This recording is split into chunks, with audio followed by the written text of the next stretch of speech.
If there's a coach doing a better job than Dave Doeren, then I would like to know. Doeren's brought NC State to a level that I don't think anybody thought that he could. And even when they were winning 9 games with Ryan Finley running the show, I think after that people just assumed that they would fall off and they just kind of wrote off NC State as a team that wasn't going to really do much. He's obviously exceeded expectations. He has another team that's going to compete with the best of the ACC, and this is a roster full of talent that can make some noise. It's going to be fun to watch to see what they can do, especially on the offensive side of the ball. And even on the defensive side of the ball, there's some players that are really exciting to watch, and there's a ton of talent on this roster. Doeren, like I said, continues to exceed expectations, and people can keep doubting him all they want. NC State's going to find a way to silence those doubters. At number 10, we have wide receiver Thayer Thomas, 529 yards and 6 touchdowns.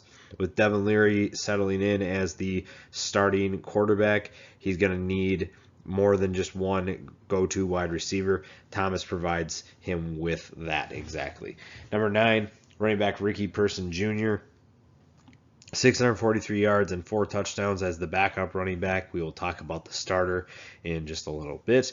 But as you can see, there's depth at wide receiver, and now there's depth at running back. Safety Tanner Engel comes in at number 8, 3.5 tackles for loss. Had a nice year in 2019 as well. A veteran leader on the defensive side of the ball that they'll be excited to watch as well. Number 7, Daniel Joseph, defensive end, 10 tackles for loss, 6.5 sacks. It makes me miss the Bradley Chubb days for NC State, which weren't that long ago, but that was a fun team to watch. And now Joseph is going to give them maybe not the same type of play that Bradley Chubb did, but he's definitely going to remind fans that NC State can play some good defense. Number 6, wide receiver Emeka Emezi, Honorable mention ACC, 738 yards and 5 touchdowns. Devin Leary's go-to wide receiver in 2021. Number 5 is Devin Leary. Threw for 890 yards, 8 touchdowns, and just 2 picks when he took over for Bailey Hockman. Really took the offense to a different level when Hockman was on the bench. Leary is someone that everybody's going to watch this year.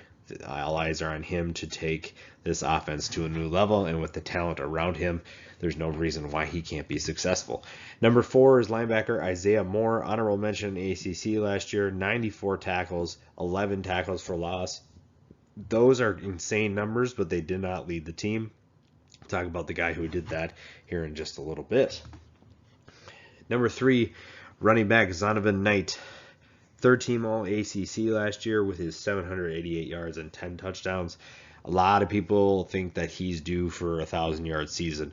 It's going to be tough with Person behind him. That's touches that will be taken away from him, but when you have guys like that, you have to get both of them the ball. Knight is obviously very explosive, a guy who can find the end zone whenever really he wants to, and he's a guy that can bring this offense to a new level, balance it out with the passing attack, trying to figure things out, or Leary mostly trying to figure things out now that he is the go-to starter. Number 2, offensive tackle Ikem Iwano, 3rd-team All-ACC, very athletic tackle, a guy who, if you've been on Twitter lately, you've seen the nastiness in his game, a guy who is still not talked about enough, but a guy who can be a difference maker, who can set the tone for this offense. And number 1, linebacker Peyton Wilson, 1st-team All-ACC for the Wolfpack here, 108 tackles, 11.5 tackles for loss. I mentioned that Moore had 94 tackles, 11 tackles for loss. Didn't lead the team because a guy like Peyton Wilson is a tackling machine. NC State, once again, has talent to make some noise in the ACC.